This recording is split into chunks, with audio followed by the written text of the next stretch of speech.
একদা রমজান মাসে একজন আল্লাহর ওলি সফর থেকে বাড়িতে ফিরছিলেন। এমন সময় হঠাৎ করে রাস্তায় ইফতারের সময় ঘনিয়ে আসে। তিনি তখন তাড়াহুড়ো করে একটি বাড়িতে প্রবেশ করলেন এবং একজন সুন্দরী নারীকে দেখে তাকে সম্বোধন করে বললেন, হে মুসলিম বোন, আমি একজন রোজাদার। আমি ভ্রমণ থেকে বাড়িতে ফিরছিলাম। হঠাৎ করে ইফতারের সময় হয়ে গেল, কিন্তু আমার ইফতার করার জন্য এক ফোঁটা পানিও নেই। দয়া করে আমাকে একটু পানি দিন, যাতে রোজাটা ভাঙতে পারি। এটা শুনে মেয়েটি বলল, আপনি ঘরের ভিতরে আসুন, আমি ব্যবস্থা করে দিচ্ছি।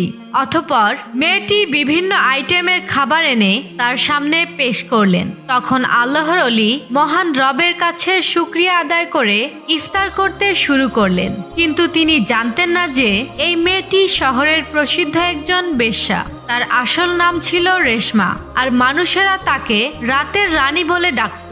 অতঃপর পরের দিন যখন আল্লাহর ওলি ঘুমাচ্ছিলেন, তখন তিনি স্বপ্নে দেখলেন সাদা পোশাক পরিহিত একজন ব্যক্তি এসে বলছেন, হে আল্লাহর বান্দা, তুমি একজন খাঁটি মুমিন হয়ে কিভাবে একজন বেশ্যার বাড়িতে গিয়ে ইফতার করলে? এটা শুনে আল্লাহর ওলি স্তব্ধ হয়ে গেলেন এবং বললেন, আমি তো জানতাম না সেই মেয়েটি খারাপ চরিত্রের মানুষ। যদি জানতাম তাহলে কখনো তার বাড়িতে যেতাম না। তখন লোকটি বললেন, যেহেতু মেয়েটি তোমাকে খাবার দিয়ে ইহসান করেছে, তাই তুমিও তার উপর ইহসান করো। যেভাবেই হোক তাকে খারাপ রাস্তা থেকে ভালো রাস্তার দিকে নিয়ে আসো। এটা শুনে আল্লাহর ওলি বললেন, এটা কি চাইলেই সম্ভব হবে? সে একজন প্রসিদ্ধ দেহ ব্যবসায়ী।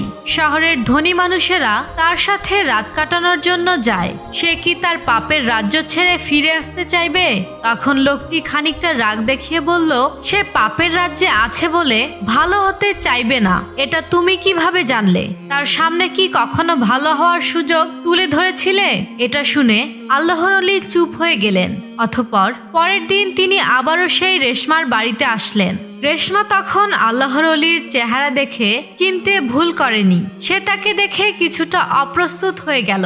এই অবস্থা দেখে আল্লাহর ওলি বললেন, আমি তোমার কাছে সময় কাটাতে আসিনি, বরং তোমাকে একটি সত্য কথা জানাতে এসেছি। এটা শুনে রেশমা প্রথমে অবাক হলেও তার কথায় কৌতূহলী হয়ে গেল। আল্লাহর ওলি তখন আবারও বললেন, আমি একজন সাধারণ মানুষ, এখনো আলোর দিশা খুঁজে বেড়াচ্ছি। আর তুমি এমন একজন মানুষ যে অন্ধকারে থেকেও আলোর দিকে ডাক পাচ্ছ। রেশমা তার রহস্যময় কথা শুনে হেসে ফেলল, কিন্তু তার হাসির পেছনে এক অজানা শিহরণ বয়ে গেল। এই ব্যক্তি যেন তার মনের গোপন গভীরে লুকিয়ে থাকা প্রশ্নগুলো শুনতে পাচ্ছিল।